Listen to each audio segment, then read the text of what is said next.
All right, what's up? Have you made any progress on Ukraine today? Is Russia serious about peace this time? I mean, you think we settled the war in Ukraine in our 30 minutes in there here in Asia? That's not the way it works. Look, we had a good conversation, a frank conversation. I'm going to tell you what we talked about because these diplomacy doesn't work well when you run to the microphones afterwards. Suffice it to say, I'll tell you what I told you yesterday. The United States, the President's been clear that we want, if we can, we are prepared to play a constructive role in bringing about an end to a senseless war. And we're ready to do that. And we, of course, expressed that, and we've expressed it in other means. So we talked about other things as well, though. Did you talk to him about Russia sharing information with Iran targeting U.S. troops? Well, who says that they are? Are they not? Who says they are? Peg said the knowledge that Russia was enabling in some ways, Russia and China. Yeah, but that's a different question from what you just asked me. Who said that they're doing There's that? been reporting that there's... Reporting in the media? Yeah. Oh, then it must be true. So is it It's not in the true? media. It's a leaker. I'm not going to, let's imagine that were true. I certainly wouldn't discuss it in the press. I've already told you guys yesterday something, and I was very clear about it. Nothing that Iran is doing, nothing that anyone's doing to help Iran is in any way increasing their ability to target Americans. What you need to all understand, because we've explained this repeatedly, is Iran has spent the better part of 20 years not just sponsoring terrorism, but building long-range rockets, short-range missiles, and drones. And they were intending to build them a lot more. They were intending to double their stockpile of the stuff you're seeing them use now. They were going to double that. And they were going to use that and hide behind that to say, we're untouchable. We can now do a nuclear weapon, and you guys can't touch us or we'll overwhelm your air defenses, which is why the president had to address this threat. And he did, and he should have. And other presidents should have done it earlier. The world will be a safer place because we addressed it. Unfortunately, in the short term, it creates disruptions. But you know what's really disruptive? A nuclear weapon in the hands of these radicals. In Ukraine, do you sense that the momentum is shifting a little bit in the conflict? And if so, does that manifest itself? I think in it's a bloody diplomatic war. discussions? I think it's a very bloody war. I think, Russia's now suffering strikes deep in their territory. That's something you didn't see. At the end of the year, the winter's still going to hit Ukraine, and they're, obviously going to have to defend their airspace. People suffering every day. I think it's the only conflict, I've been told, it's the only conflict that anyone in the military can recall where the killed in action rate is higher than the casualty rate. That's how bloody it is. The Russians, I believe, are losing upwards of 5,000 to 6,000 soldiers a week. That's Can a you feel that? staggering Lavrov- number. Does Lavrov sort of express that? Or Well, look, acknowledge guys, that? I mean, when I have these talks, these things don't work well unless I come out here and characterize what the other side is saying. Suffice it to say that I think it's obvious to everyone that this war is very bloody. And look, Ukraine's paid a tremendous price as well. I mean, we've seen, civilian deaths, strikes in Kyiv. We've seen some of that increase. Certainly, I mean, this war has not been good for Ukraine either. So I think both sides should have an incentive to bring it to an end. That's been the challenge, is an end that both sides can accept. And we've tried and we'll continue to try to see if we can find a middle ground that brings this about. And we're prepared to play that role if the opportunity presents itself. We expressed that today and we've expressed it in the past. Mr. China Secretary, today Russia launched launched live the fire Russian- drills in the Taiwan Strait. Yeah. And apparently used water cannon on Philippine vessels near Scarborough Shoal. Yeah, those are two separate incidents. Two separate Yeah, incidents, okay, right, yeah. as your Chinese. Yeah, look, I mean, they know where we feel about those issues. Obviously, we publicly expressed ourselves on the missile launch. It's a destabilizing event. And on what's happened with the Philippines, obviously we saw that too. The whole world saw it, and it's disturbing, and these challenges and these claims of sovereignty over territory are a growing challenge. That's why we continue to reiterate our commitment to our treaty partners, but also our commitment to freedom of navigation and respect for territorial rights in the region. And it's one of the cornerstones of our engagement in the Indo-Pacific, and especially via ASEAN. And I made that point in every forum that we've had here. Sir, President Trump, he said on True Social that the U.S. is going to bomb and destroy a bridge or power plant every time that Iran targets a ship in the street. Is he talking about civilian infrastructure there? And do you think that is an effective This is what he's strategy? talking about. Iran is begging us, okay, both directly and indirectly. Let's do a deal. Let's talk. Let's talk. Iran is begging every day. The problem with Iran is every time they make a deal, the people that are in charge there, they either break it or they want to change it. So it looks like they're not ready to make a deal. So they're going to continue to pay a price. And every night the price gets higher and higher and higher.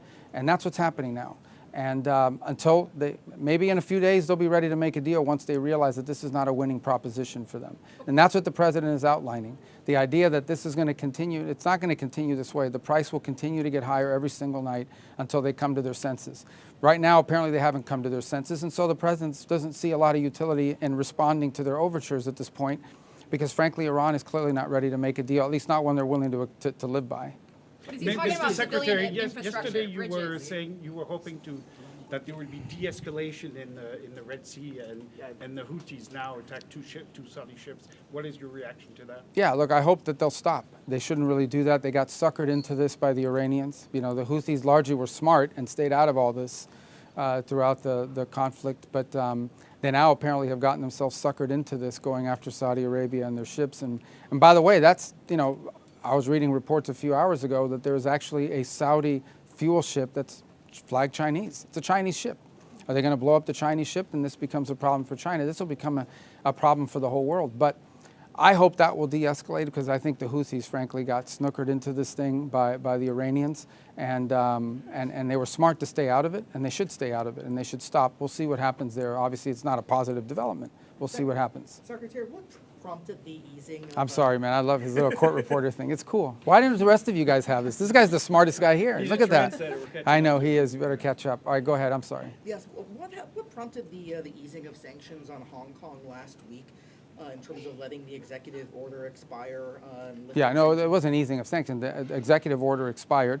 The conditions underlying some of those elements no longer existed.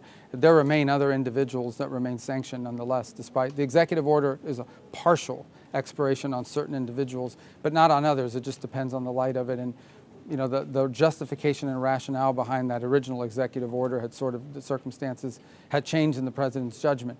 But there are individuals, there's still a significant number of individuals in Hong Kong that remain sanctioned, that were not covered by the executive order, and that remains in place. And obviously that was raised with us yesterday, but we don't see a change anytime in the near future on that. Mr. Secretary, the Russian readout of your meeting also once again mentions Anchorage proposals. Can you please clarify what those proposals are and how relevant are they today? Yeah, I mean, there was no, proposals, we know they've been reported about, they call it 3+2, the trading of terror, but those failed. You can't have a peace deal unless both sides agree to it, and the Ukrainians would not agree to it, and so that's why that effort didn't work. So we'll have to find new suggestions and new ideas, because certainly that one, it was not acceptable to Ukraine at the time, and I don't think it's acceptable to them now either. In fact, it's probably less acceptable to them.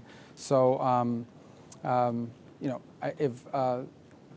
when peace comes, it'll be because of some new idea and some new concepts, and we're prepared to offer some of those in the right setting and forum if the opportunity presents itself and the conditions are right. We're prepared to play that role in a positive way. Will the president meet with strategy in assisting Manila in terms of putting more strategy in terms of the EDCA sites, in terms of freedom of navigation operations? Will you be conducting more of that soon? Yeah, I mean, look, we're a treaty ally. I mean, the United States and the Philippines have a treaty, and so we'll live by that treaty. We're committed to supporting our treaty partners, and you know, obviously we've already done quite a bit. In fact, there was a U.S. Coast Guard vessel in the region at the time that this happened, and actually helped stand between the two sides and allowed the individual who was injured to be rescued and brought back for medical treatment. So we're already here, we're already present, we have a role, and we're not going to abandon our allies. We've made that abundantly clear. We're going to have a good relationship with China. Okay, these are the two most powerful economies in the world, two large militaries, two nuclear powers. We have to have a relationship with China. We want it to be as positive as it possibly can be. But that won't come at the expense of our allies and our partners in the region or our presence here either.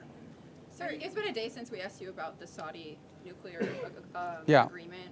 Have you had well, let me refer. No, but let me refer you. I know that was in the press the last few days, but let me refer you back. I think it was in November of last year when the Energy Department entered into this agreement. So the details are there. Obviously, even when the official announcement is made, it will have to go through a congressional notification process, and then we can talk more in depth about it. But suffice it to say that the U.S. is always looking for agreements with allies. I mean, Saudi Arabia is a strategic partner of the United States, and I think, without speaking in specificity about that deal, but in general, we're not the only country in the world that offers nuclear technology.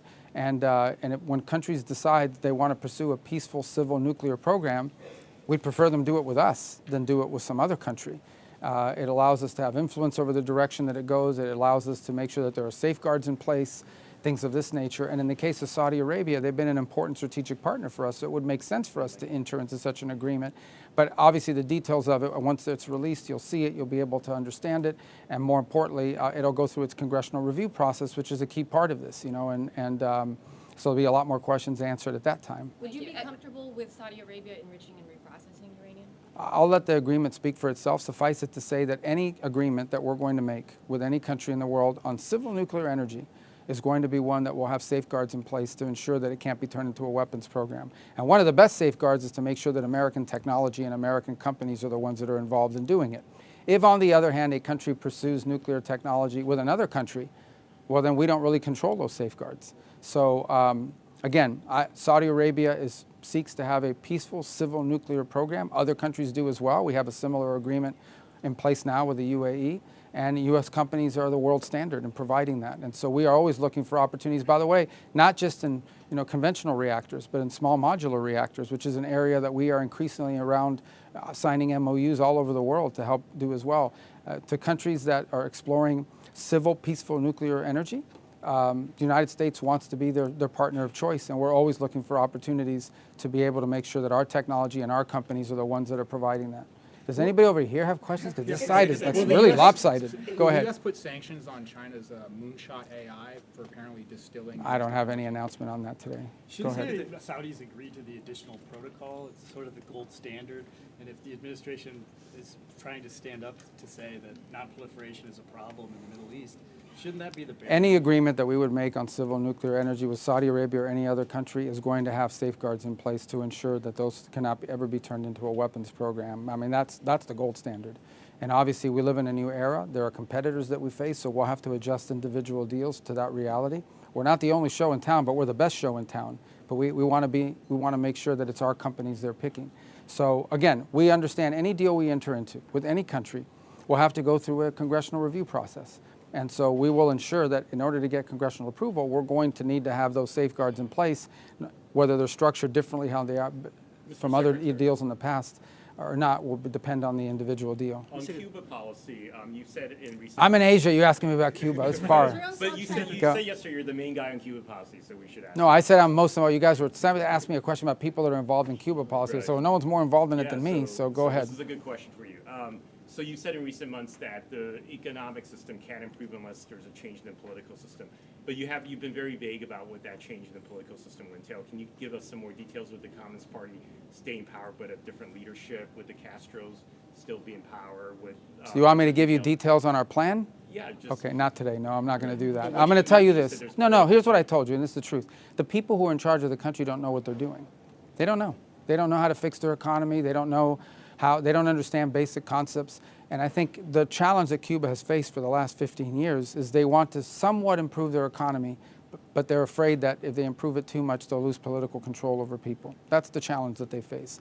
So I think for us, we're looking for an opportunity to influence the direction that goes, because it's 90 miles from our shores, and we want Cuba to be prosperous. We want Cuba to be free.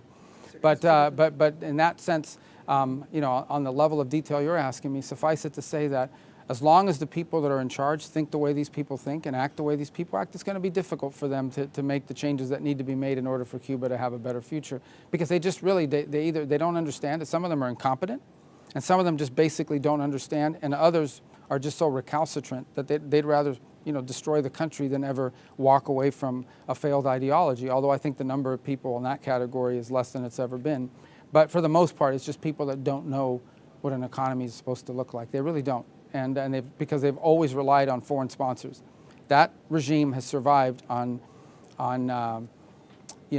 subsidies from the Soviet Union and then from Chavez. This is the first time they don't have a sponsor that's giving them subsidies for free. And they don't know what to do with themselves because all they've done is freeload off these countries for all these years. The people of Cuba deserve better than that. Did you have a question? Somebody? Yeah. What are your thoughts on the appropriate defense spending for allies like Japan and the Philippines? What is my opinion on defense spending, appropriate defense spending? Well, we've communicated that to them, but look, at the end of the day, I still think that these are partners and allies, but we want countries to assume more responsibility for their own security. And for the most part, I think the countries in this region agree. And so the U.S. will continue to do its part. But by the same token, we're now, in many cases, dealing with advanced and wealthy economies who have the ability to spend more on their own defense, and they should. I think the primary responsibility of any government is the national security of their country. So, but I don't think it's a point of conflict between us and the region. That's my other question. Yes. Secretary of South China Sea, are you looking to at least step up this support that you've mentioned, especially near the Ayungin Shoal, where the U.S. Commission BRP Sierra Madre is stationed? Yeah, look, again, we have a treaty agreement with the Philippines that we intend to keep. We have a treaty agreement with that we intend to live by, and we have had a long-standing defense partnership. We don't view that as a hostile act towards anybody. We view it as keeping our commitments to long-term allies with whom we have many shared values, shared history, and we hope shared future. Venezuela, you said that next month, I think, they're going to start this transition First week of talks. August, yeah. Yeah, between the interim government and The 2015 Assembly. The 2015 Assembly. Is there going to be a direct role for Maria Corina Machado and her opposition movement that won the Well, that's up to the Venezuelans to decide. I'm sure she can play a role if they allow, if they want her to. But the 2015 National Assembly is the government that we recognized up. That's the government we had recognized up until these changes when we have these interim authorities. But we think it's a really good development. In the end, I would say that in order for Venezuela to have the reconciliation that that country requires to move forward on all these other projects, every element of Venezuelan society needs to be represented. And obviously Maria Corina represents an important element of that. I mean, she's got supporters there and people that are supportive of her. And there are others as well. But a reconciliation process, we are there to facilitate it, not to dictate it. We will certainly provide guidance and support in the direction that it moves forward. We think it's important for the country to do that. And there's a lot to work on. I mean, if you think about in a country like that, that's been under a regime now for 20 to 25 years, political parties have to transition from being street protest movements to electoral forces. You have to have a free and open press so you can communicate it. You have to have an electoral council that actually accurately count the votes. You have to have enough security in the streets to ensure that the ballot box is safe and people aren't being intimidated. There's a lot that goes into an election. Then creating the infrastructure for an election that really was not invested in for a very long time, and in some cases they were hostile towards. So there's a lot of change to happen. But what it requires is patience, persistence. We have to stay on top of it because these transitions do take some time. They don't need to take a decade or even 5 or 7 years, but they take more than a few weeks, especially when you're dealing with something that's been in place for 25 years. Unfortunately, for the people of Venezuela. There's some prominent Republicans who have said they want you to take over the Iran negotiations. They trust you. They think that you will prioritize Israel's interests, and they're attacking Vice President Vance. Who are these prominent Republicans? Senator Xi, the Wall Street Journal opinion page. There's people. Well, that's not Republican. That's a newspaper. Well, you're a troublemaker with these questions. It leans right. No. Look, guys, listen. Here's the bottom. You know who the lead negotiator is? His name is Donald J. Trump, the President of the United States. That's who dictates our policy. He has a team of people that work together on this. We all have a role to play, depending on what the topic is. We have very good negotiators in Steve Witkoff and Jared Kushner. We have the Vice President of the United States, which is the second highest ranking official, which tells you how the importance we give in this file. Obviously, I have a role to play. The Department of War has had a role to play. That's how we approach it. This doesn't, I mean, it's a combined effort, and it always should be. Do you wish people didn't endorse you to take over the talks yourself? I mean, you're telling me about that, but that's not how our system works. That's not how this administration works. It starts at the top. The president is in charge, and he has a team of people that provide counsel and provide advice, but ultimately whose job it is to execute on the president's directive. We have a great team that works very well together. On that topic, we will work well together on a number of topics. We work together as a team on Lebanon. We've worked together as a team on Venezuela. We've worked together as a team on the Thailand-Cambodia peace agreement that was put together. We've worked together as a team. We have a really good core team that works on foreign policy and national security. And oftentimes it's a multi-agency effort because there's a role for Treasury to play. Sometimes there's a role for energy to play. That's how these things work. It's not one person. It's all these different elements of our government that have to work in conjunction and in concert to execute on the president's directive and on the direction that he's giving us. Mr. Secretary, can I Secretary, you've argued that the ICC threatens the sovereignty of the United States and its allies. How do you reconcile that position with the need for an international mechanism to hold perpetrators of war crimes and crimes against humanity accountable? Well, here's how I reconcile it. We're not members of the ICC. We never signed that treaty. We never joined it. And they somehow claim that they have a right, nonetheless, to go after non-treaty members and put heads of state and others in jail. We've long had quarrels with them, and we have lunatics and crazies involved in the ICC that are talking about charging members of the U.S. military, maybe even the president or a future president, with crimes. I mean, it's not going to happen. It's just not going to happen. We are not members of that court. We never signed on to that treaty. They need to understand that. If people want to sign on and be a part of that stupid organization, they can. But we're not going to be a part of it, and they're not going to apply their jurisdiction to Americans. That's just not going to happen. We're not going to tolerate it now or in the future, and we've warned them about it repeatedly. And now they're going to see the consequences of ignoring us. Mr. Secretary, can I come back to Ukraine, please? You want to go back to Ukraine? Oh, as a question, you're saying. As a question, okay. yes. Yeah. And you're meeting with Mr. Lavrov. The Russian Foreign Ministry issued a statement saying that Mr. Lavrov told you or asked you or said to you that the U.S. needs to stop arming Ukraine. What was your reaction? And there's a statement. They said that. Yeah, I know. I mean, I don't know what their statements say. I know what happened in our meeting. At the end of the day, what did you say? Well, first of all, the U.S. position on it is we sell arms. Yeah. We sell arms via Pearl, which is an initiative we have through NATO. And that's what we're involved in. There's been no change to our policy in that regard. We want a peace deal. We want the war to end. Yeah. We're prepared to play whatever positive role we can to end the war. And that, in order to end this war, will require something that both Russia and Ukraine can agree to. That's not going to happen at a press conference. That's not going to happen in one meeting here in the Philippines. That's going to require a lot of work. We've invested in the past in it. It was unsuccessful, or at least unfruitful at the time. If conditions and factors have changed to make that possible, we're ready to go. The President's committed to that, and every single day, if we identify an opportunity to make a difference in that, we will. Because in the end, what the President most cares about is not the stuff people are, well, here's what he most cares about, that people stop dying, that people stop being slaughtered, that Ukraine no longer, you can go on and live in peace, and Ukrainians can move back to their country and rebuild it, that young Russians aren't being killed at the tune of 5,000 a week in the battlefield. He thinks it's a stupid war. He thinks it's a senseless war. And if we can play a role in bringing it to an end, we're going to use the power and influence of the United States to do so. And we're prepared to do that if the opportunity presents itself, and I hope it has, and I hope it does. And that's what we've communicated consistently, to both sides, by the way. On that line, Mr. Secretary, you said that you are open for new ideas. Now that you met with Lavrov, are you and the President prepared to sit down with your counterparts, Ukrainian counterparts, if they visit Washington next week for the funeral? Well, I don't know if they're coming next week or not. I think President Zelensky had expressed an interest in coming. We've met, I mean, we'll meet with them. We've met with them often. We talk to them often. In fact, we saw them 2 weeks ago in Turkey. I would argue we've probably met with the Ukrainians far more times than we've met with the Russian side. And I'm sure we'll meet again in the future. Whenever that is, we're always open to meeting with them. On Trump's statement about the bridges and the power plants, just want some clarification. Do you rule out striking civilian infrastructure? I think, I saw, you know, guys, I saw Arachi, their foreign minister, who the other day say, or something about their policies, an eye for an eye. The President's policy is a head for an eye.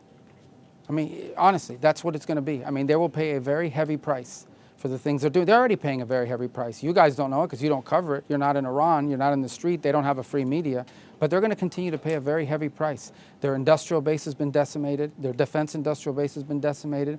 They're losing launchers. They're losing radars every single night. They are suffering billions of dollars in damage, and their economy is a disaster. But despite all that, okay, these people who are calling us every day, begging, let's do a deal, they send us messages through other countries, third countries. I mean, they're running out of countries to send. Even I had countries here coming up to me, oh, I just spoke to the Iranians, they want to do a deal. The problem is, every time these people do a deal, they either break it or after they make it, they want to change the deal. So they're probably not ready to do a deal yet, but they will be soon because the price they're paying is very high despite their tough talk and their flowery language and their stupid Lego videos they put out. I've never seen them, but they put these things out on social media. Despite all that bravado, they are suffering tremendously, and they're going to suffer more until they come to their senses. They're not there yet, unfortunately. Which countries came to you? Oh, I can't tell you who told me that. I mean, then I'd be betraying the confidences. There's some of them that are here, yeah, and every day I get a text or a call or a signal message from a foreign minister. Oh, so-and-so called me. The Iranians want to talk. The Iranians want to talk. But the problem with these guys, and in addition to the fact that they're probably fighting with each other, is they make a deal, they agree to something, and then they decide, oh, let's change it after they made it. Or they agree, or they decide, oh, I know we made a deal, but we're going to violate it. I mean, these people, unfortunately, they aren't ready for a deal.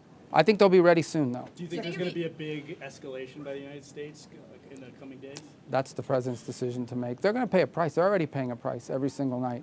I mean, you can't do the stuff they're doing for free. They're going to pay a price. On Russia and Ukraine, did you talk with Wang Yi about any influence that China might be able to exercise to help bring that war to an end? We didn't discuss in our meeting. No, we didn't discuss Russia and Ukraine. We had a lot of other stuff to talk about. Secretary, did you discuss with Wang Yi the issue of technology and whether that will be on the agenda for the September leadership? Well, that's a broad topic. Technology, like what? AI, What do you mean? AI discourse. Oh, AI. Yeah, look, I think that they've expressed they'd like to see some global governance about what AI is governed by. Obviously, you know, I'm not sure we're aligned on that point yet, but you know, that topic has come up. I think they've expressed an interest in discussing what the rules are going to be for how AI is used in the future.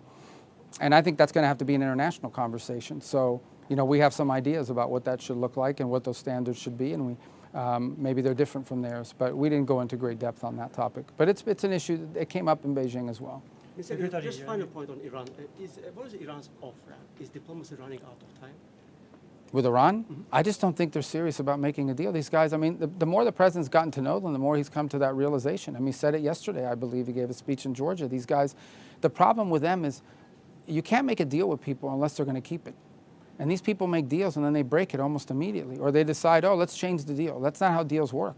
I mean, they violated the MOU within days of it being implemented. We kept our end of it, so now they're paying the price for it. And maybe they'll change their mind here over the next few days as they continue to suffer great losses. Mr. Secretary, you know the Senate better than most anybody. They're debating the new military policy bill right now after the House passed it. One of the more controversial topics is about fusing the U.S. and Israeli military when it comes to co-production on things. Do you have any sovereignty concerns about that? If there are situations where the United States wants to send weapons, Iron Dome came up with Ukraine when the Israelis... You asking about NDAA? Yeah, I mean, that largely the Department of War manages that legislative portfolio, so I'm aware of the provision you're discussing that involves cooperation on technology. And look, at the end of the day, the truth is we do that with countries all over the world, right? I mean, if somebody, well, I haven't read the specific provision in terms to tell you in detail. I understand I understand the topic, though, because it's not new. You know, on air defense, for example, we've long cooperated with the Israelis. Look, if we have a breakthrough in our system or they have a breakthrough in theirs, we could share that in a way to improve our own systems as well. So if they've come up with some novel way of defeating drones, for example, of course we would want to have that and benefit from it. By the way, they're not the only country in the world that we would do that with. We do that with other countries as well. So I think that's the provision you're referring to, and that's something we're already doing. I mean, that's something that already exists. But I don't think there's any, that's different from sovereignty. I mean, it's not like U.S. forces are going to come under the command and control of a foreign general or anything of that nature. But when Ukraine was asking for Iron Dome, the United States and some lawmakers, including Lindsey Graham, wanted the U.S. to send Iron Dome battery that was in the East Coast. Netanyahu vetoed that. That was the co-production. Yeah, but anytime you enter into co-production, we have those restrictions too. I mean, if we provide weaponry to a country as part of an agreement, they can't transfer that to a third country without our approval. We do the same thing. And Israel's not the only country in the world that does it. Other countries do it with their systems as well. That's just a normal way. When you do arms sales, part of the restrictions is you get to veto them passing it on to a third country. That's not just us to do it or Israel, it's every country. Is President Trump coming to Manila for the ASEAN Leaders Summit in November? I think he'd like to. I don't know what the schedule looks like, you know, yet. I can't commit him to that trip because I don't control his schedule, but he was there last year, and I think that's something that we're going to talk about. It's an important forum, and I think APEC is a few days after. So, I can't make scheduling announcements for you today. Secretary, would you rule out running for president in 2028? Do what? I'm not answering president questions. Come on, guys. Do you think this visit has eased concerns about declining U.S. engagement in Asia? Are there eased concerns about our engagement in Asia? I mean, we're engaged in Asia every single day. I mean, obviously this is a conference. We're here. We're participating. But we're engaged in Asia every single day. The Department of War is present all over Asia. The Department of State and our embassies are involved every single day in Asia. We have strong partnerships and economic ties to multiple countries in the region. Virtually every country represented here in ASEAN is someone that we deal with every single day. So there's a lot of competing interests in the world, so I think there's always going to be a concern that America is so focused on one place that it can't focus on another. But one of the great things about our country is that it is a large, powerful country. It has the ability to be present in the Western Hemisphere, in the Indo-Pacific, in Europe, in Africa, in the Middle East, and anywhere else where our interests are vital, including the Arctic, by the way. Do you think it would be easier to make a deal with Iran if the United States didn't wipe out so many layers of their leadership? Trump often mentions that they're on the third tier now. Do you think it would be easier to do what? To make a deal? Well, I think the first two layers weren't necessarily the nicest people on earth. So I don't think that, we'll just keep going down the layers, I guess. But I don't. The first two layers were not like reformers. These were not like Renaissance men. You know what I mean? So I'm not. I don't think that the layers are the issue here. They're just look. The system is at the end of the day, it's a country run by radical clerics. I think they have political people in their system. I wouldn't call them moderates, but they at least understand like that hyperinflation is bad, high food prices is bad, gas shortages are bad.